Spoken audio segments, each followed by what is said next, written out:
This is my 1983 Mercedes T1 409D that I tried driving from Maine to Texas. Only made it about 600 miles. Before we had major issues like the driveshaft vibration dampener completely blew up. The alternator fell off, the starter motor fell off, the water pump was leaking a lot of coolant. We have a crack in the upper oil pan because of all of the vibration. So, we're gonna get started on tearing this thing apart. Start by taking the front bumper off. Should be pretty easy, hopefully. Stripping it down and having a fresh start. It's like the start of a restoration, basically. So stay tuned for future videos to come. It's going to be a lot of Mercedes content.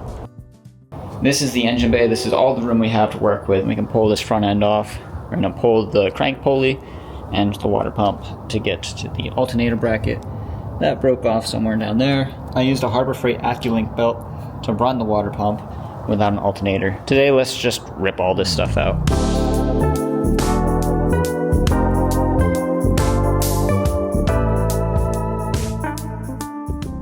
We got the front of the van off. We need to get this fan off, which I'm not really sure how it comes off yet, but the front came off really easily. Here it is, the front end is ripped off. We pulled everything off. We've got the crank pulley, we've got the water pump housing, the clutch fan assembly, the alternator mounting bracket to the housing. Everything's stripped off the engine. That's gonna get a thorough clean. Everything's gonna get cleaned, put back together. The pieces are gonna get repaired. We still got the upper oil pan to rip off the engine, repair that. At this point, we're going to start repairing the small things first, and then get into the bigger stuff on the engine. Using the ultrasonic cleaner, I have cleaned a bunch of the parts. This is the crank pulley. This is the alternator bracket. We have the beautiful stuck bolt. I think that'll probably come out pretty easily now. It's also broken right there. And then we have the water pump housing, which I just discovered has, oh, you can kind of see them, some pinholes right there. Over here we have the clutch fan assembly and the pulley and the water pump, and I need to separate the pulley from the water pump. I have a replacement water pump, so I've just got to fabricate what looks like a 70 millimeter wrench, like a flat wrench. I think I could fabricate some. I've got a welder here. I've got some metal.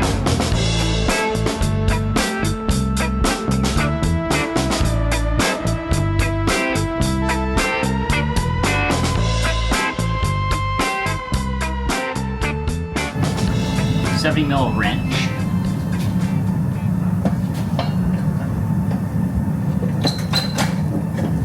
Like a glove.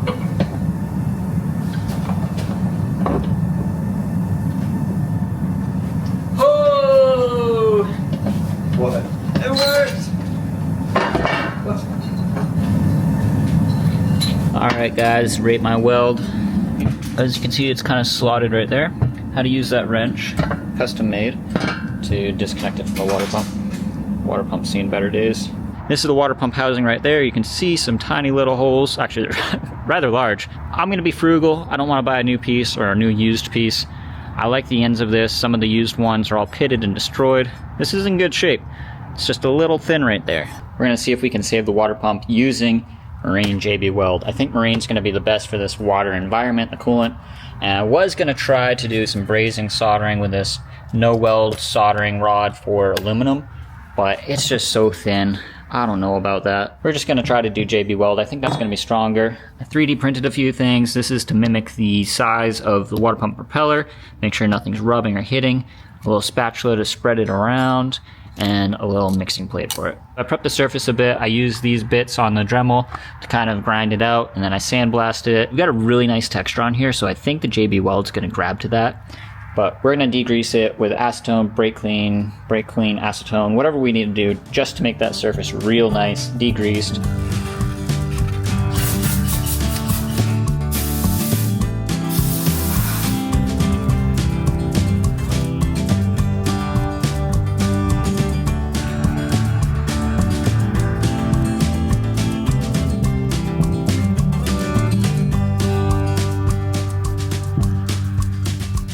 Looking pretty good. Moment of truth, this simulates the propeller, so we'll put that in, twist it around, pull it out. Nothing is on it. That is fantastic. That looks so good. Alright, so this is the bolt that's been stuck in here. And I think one good whack with a punch, and that should come out.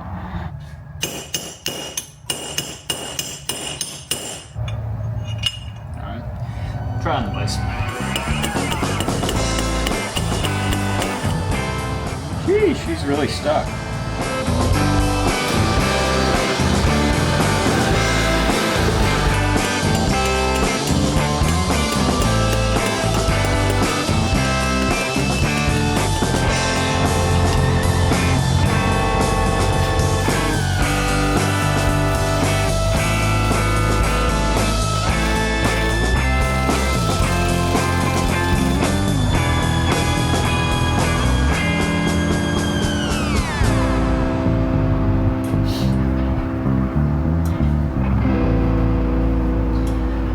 It's not as simple as it is supposed to be. I should be able to just hit it through this end out, but it doesn't always work out. We'll check back with you guys. Got the bolt out of the alternator bracket finally. Took a lot of heat, took a lot of hammering, but we got it out. And then we will probably clean that hole up a little bit because she's a little messed up now.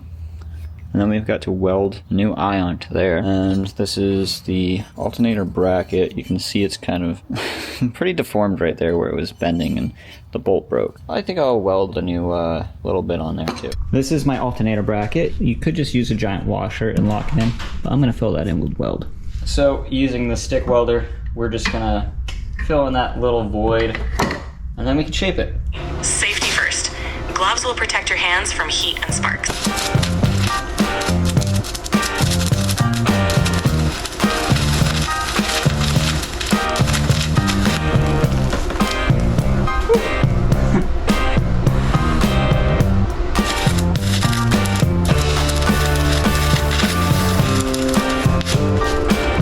Should be pretty good, I think.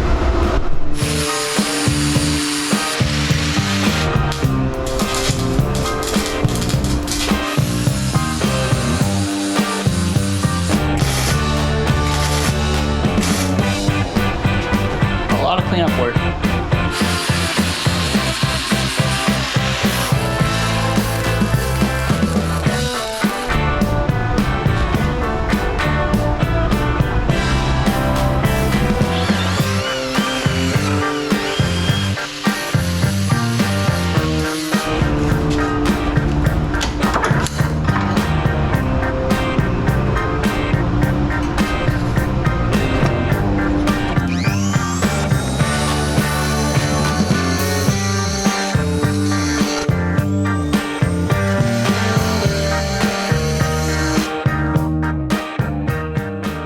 The alternator for my Mercedes. Now I've got everything set up. I put fresh bolts in here, and this is the adjuster, and the way it should work, put tension on the alternator and you push this bracket further away from the engine to put more tension on the belt here. So what I need to do is I need to fabricate some kind of adjuster here that will pull the alternator away from the engine, which it had factory, but I don't have that anymore. It was lost many years ago. Ordered this bolt here. It's a really long threaded bolt, and this is going to go all the way through.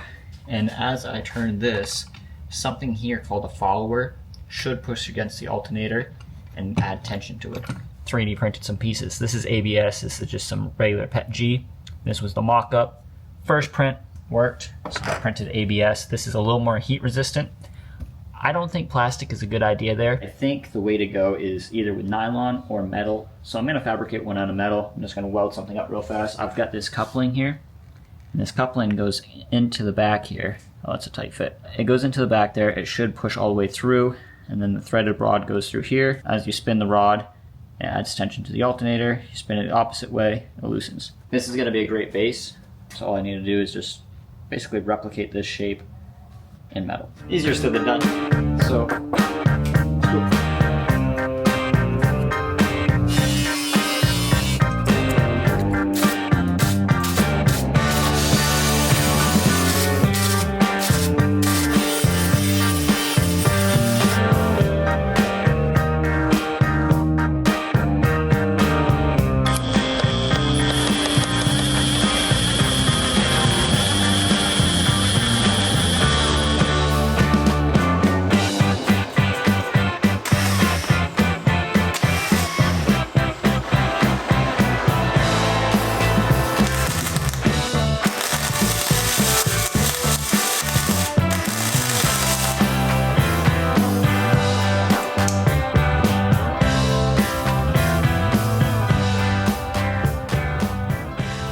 So after a bunch of jams, I did end up getting this lobe welded back on. I didn't weld a lobe on, I just built up a bunch of aluminum around a bolt I had, and I welded aluminum over it because the aluminum did not stick to the steel bolt.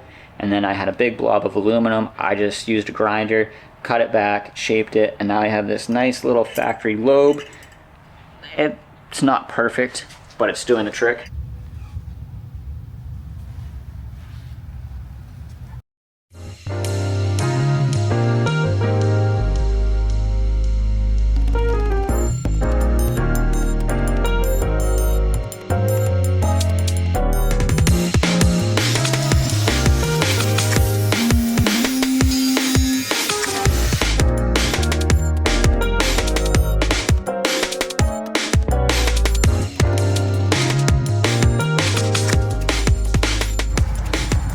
So I took the exhaust off and the old propane tank. The exhaust is broken in a few spots. It shouldn't be broken there and there. And then I installed this before I left on the trip. Propane tank, we don't need that, that's old. Van is currently chalked up. We got the wheels locked, we got the parking brake on, and we're gonna take off the drive shaft, prop shaft, because we are replacing a few things. Let's try to get this off. I look crazy right now, covered in oil, everything from sliding around underneath the van. This has been the best purchase I've made so far. A little creeper. So we've got it jacked up, the center bearing jacked up so nothing falls down right away. It is still currently on the transmission and on the differential. I've just loosened all the bolts, the nuts, and then I'm going to take the center bearing down. I think that might be how you disconnect it. Pop everything apart. I got a mark on the transmission side and the differential side and in the middle somehow which way it connects back together, so I have it balanced the same way it was put on. If that makes sense, because these prop shafts have weights on them and they are balanced from the factory. We're gonna try to put them back how we found them.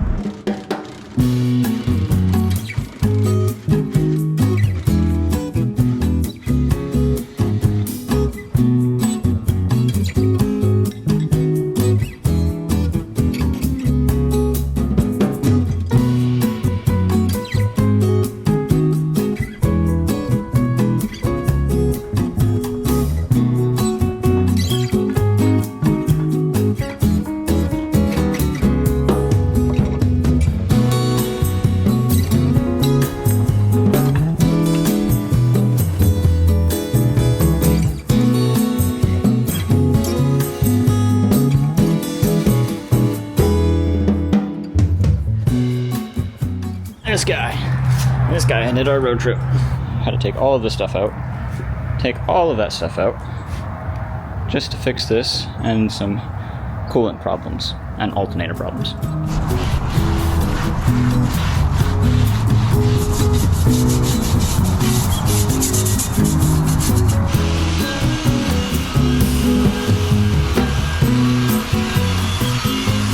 Today we are painting the drive shaft for my Mercedes. Since I have it out, I've decided I'm going to treat the rust on it and give it a nice paint job, make it look pretty. It doesn't need to be painted, but we will. So this is the drive shaft.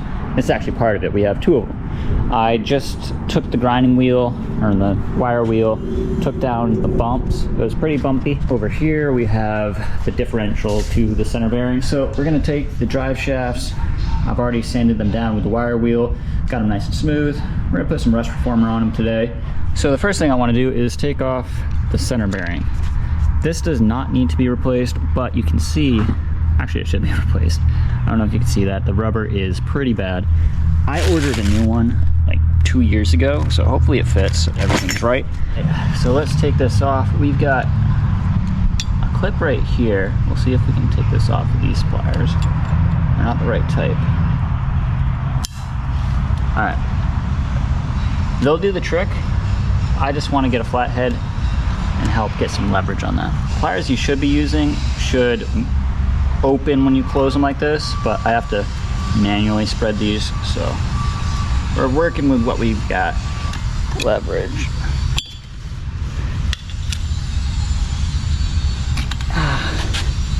We got it. And then, I don't know how this comes off. We'll try beating it off. That sounds bad.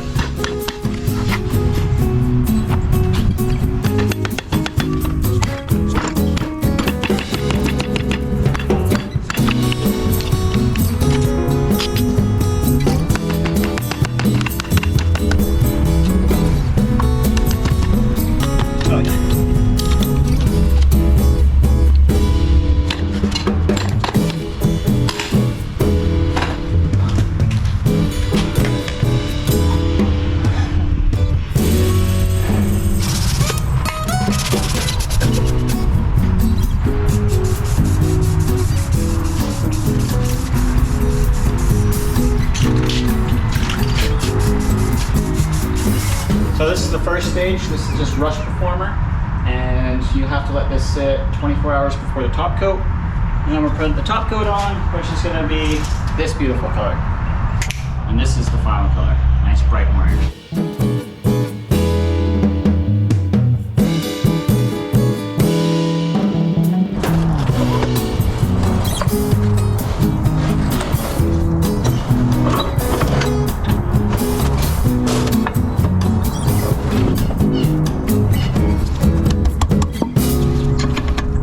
I'm like 90% done with the drive shaft right now. I've decided that I'm going to change out the transmission mount. Well, I have access to it right here. I'm going to take off this cross member, support the transmission, and undo some bolts. Today's job is the final big job, and that is to remove the upper oil pan from the engine. We have it jacked up and then the engine suspended. So hopefully we can take off the cross member, remove the engine mounts. Hopefully that goes smooth, and remove like 60 bolts holding the upper oil pan to the engine. Last night we just finished installing the new drive shaft, well, old drive shaft, but refurbished drive shaft. Transmission mount, I ordered 3 engine mounts. Forgot to order a transmission mount. So we're waiting for a new transmission mount, but we've got the engine mounts, so we'll swap those out in the meantime. And we'll see if we can get all of this stuff off. Hopefully smooth. I don't know. Let's get at it.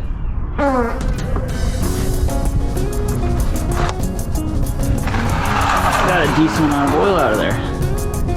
It is black, but that's diesels for you.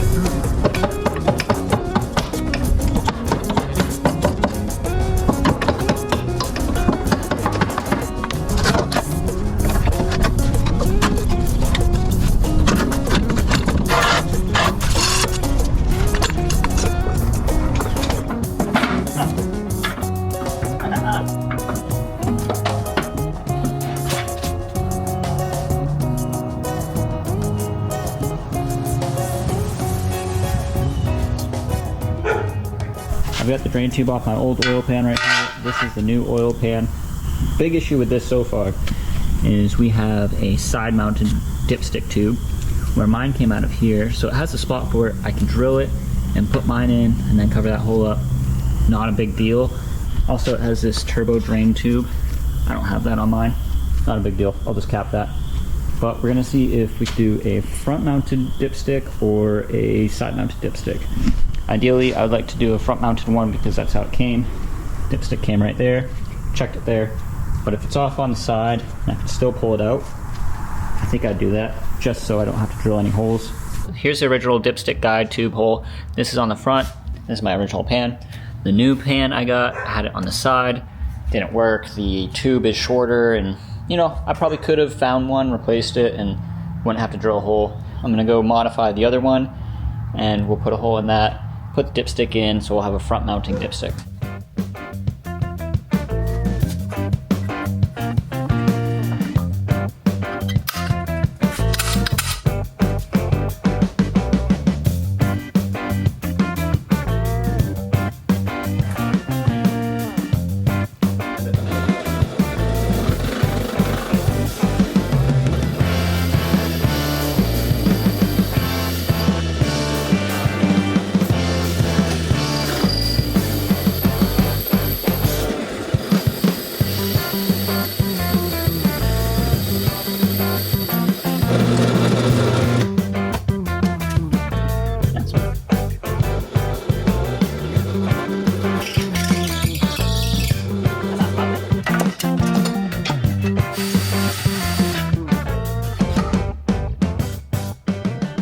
This is what we've got. We've got the dipstick guide tube in the front. This is the new hole. As you can see, it's a little bit loose. It's not a press fit. And then we still have the hole on the side right there. So we've got to fill that up. We're going to take this off, weld up that hole, clean the gasket area, put the seals on, put the gasket stuff on, put the pan on, put everything back on. Everything's going back on this engine.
Just finished up mounting the new oil pan, the upper oil pan. I've got the gasket stuff on there. I torqued them all down hand tight. I'm gonna go through and replace them with new bolts I have, and then we're gonna torque it down properly.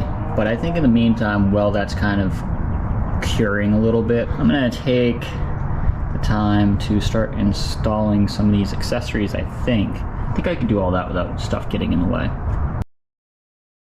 So the van's engine is finally sitting back on the engine mounts. We've got the cross member back in. That was such a pain to do. And now it is time to install all of the accessories: water pump housing, water pump, thermostat, alternator, power steering mount. All of the stuff I took off, and it's over there. So let's do that.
Alright, so the air box is on.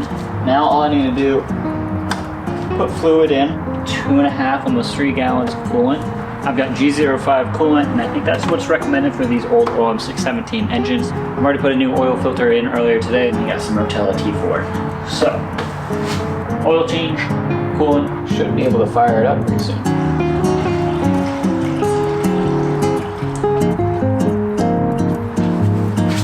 You've got leaks. So it's been about 2 months now. I tried driving this van 2,000 miles from Maine to Texas, broke down in Pennsylvania, and now it is all put back together. I've had it ripped apart for about a month. I've been waiting on parts, learning some new skills, fixing things, but it's all back together now. Just topped it off with coolant, put oil in it, and now it's time to start. So I want to show you guys the first start in 2 months after replacing almost everything you can think of underneath the engine bay, and some stuff on the drive shaft. Let's get it started.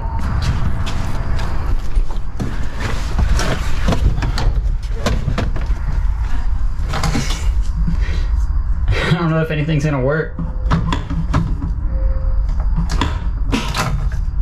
That's fine.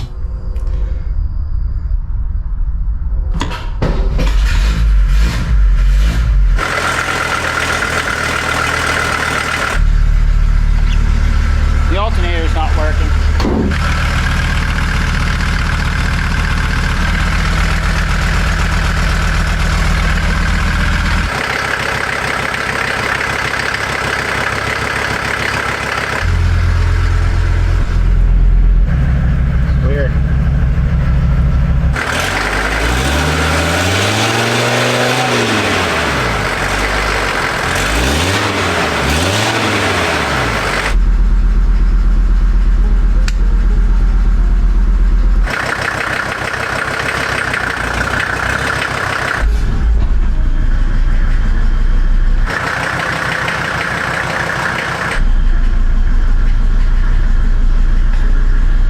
After getting the van moving under its own power, I went underneath to check for any leaks. I didn't see any except an oil leak that's already been there from the oil filter housing that I'm going to replace later in the future. After making sure everything underneath the van was okay, I turned it around, parking it on a slight incline with the radiator cap open to release any air bubbles in the coolant system overnight.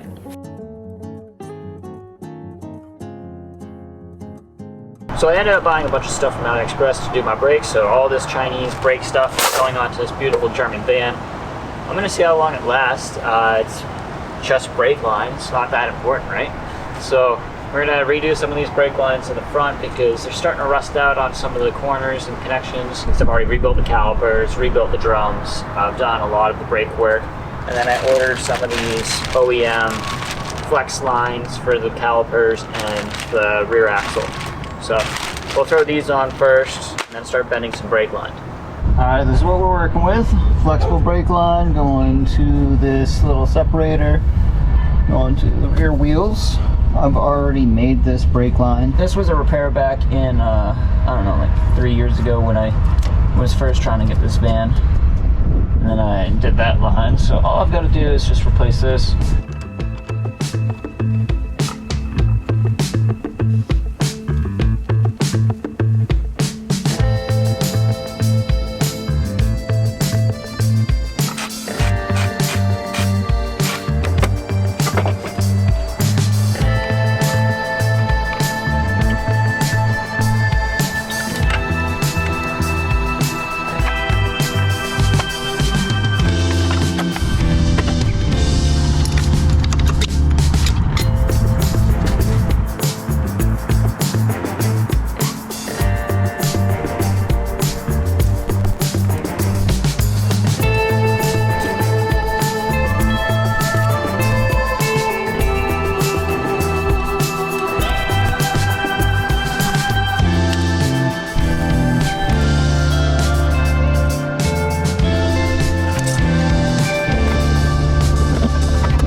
After bending and installing new brake line in the entire front end, I decided I wanted to fix the exhaust. It had a bunch of pinholes going all the way down, so I tried my hand at TIG welding. I've never done that before. I just used it to patch up the pinholes in the exhaust running all the way down the exhaust, and I bought some connector pipes to connect the exhaust in the broken spots, welded them together, made one solid exhaust, just to get me by for now until I fully rebuild the exhaust.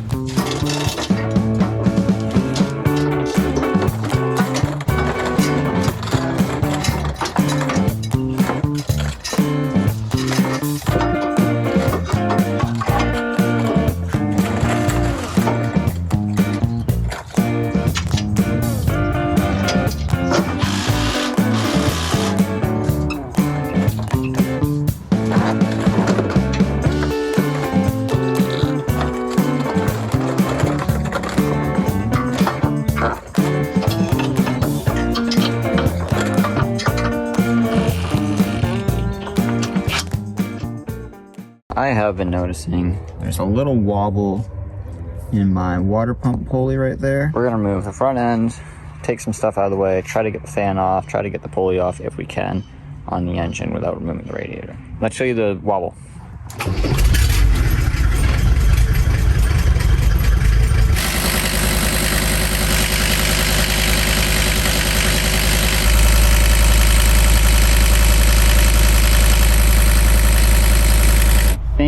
because of the water pump I installed.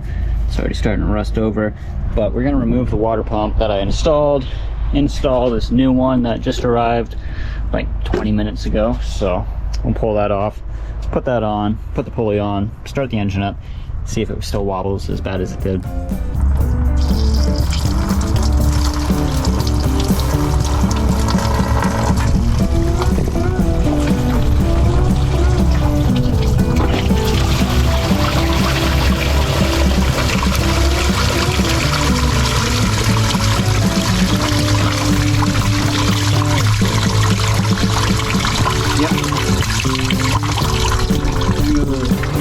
Pretty much all my coolant.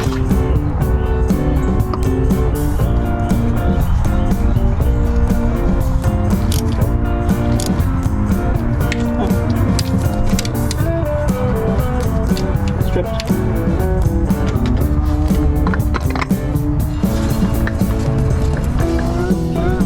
No leaks, everything's looking good. Just gotta bleed the brakes and then we'll be able to drive it.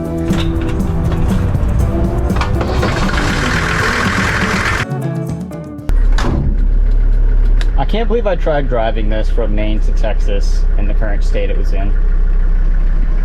Definitely was not ready for that, but I think after everything I just did, it should be ready for a long drive.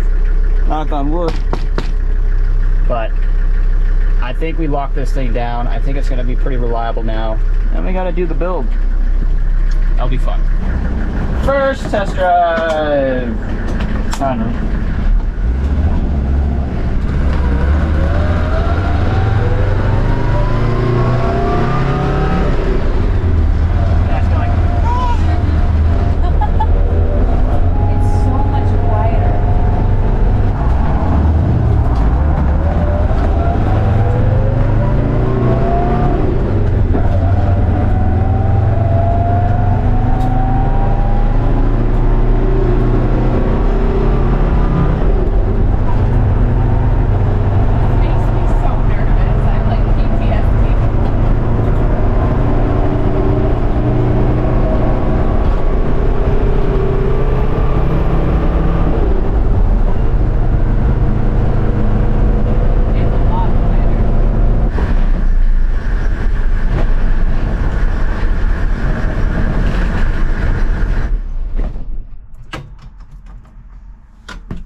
Alright guys, if you've made it this far into the video, I want to thank you all for watching. This was a very long and tedious process to get this van back on the road. I put about 100 miles on it and I can say that everything is running just fine. We've got a couple oil leaks, not a big deal, they're just gaskets I need to replace. And then we've got a cracked bell housing. That's kind of a big deal. So that attaches the transmission to the engine, and if that goes, it's game over. The only cars Mercedes sold in America with those are the 240D 4-speed manuals. So I need to find a bell housing from one of those. I think they had two versions of the bell housing, one for like an aluminum transmission and one for cast iron. I need the cast iron. Anyways, so we got to find a bell housing. That's going to be in the future. We're going to try to drive this van back to Maine because it is spring here. It's warming up in Texas, and you know, maybe eventually it'll warm up in Maine, but we've got some summer job opportunities to make money and try to recover from this financial burden that is the Mercedes T1. These are incredibly reliable vans, and it's a great platform for a camper build, but in America you have to be incredibly resourceful to own one of these. All the parts are going to come from Europe, and it's going to be a headache. This van has made me want to get rid of it several times. I love it, but I want to get rid of it every time I drive it. Anyways, so we're going to drive this back to Maine with a cracked bell housing, and we'll see if we break down. So if you want to see some fun adventures, make sure to follow along.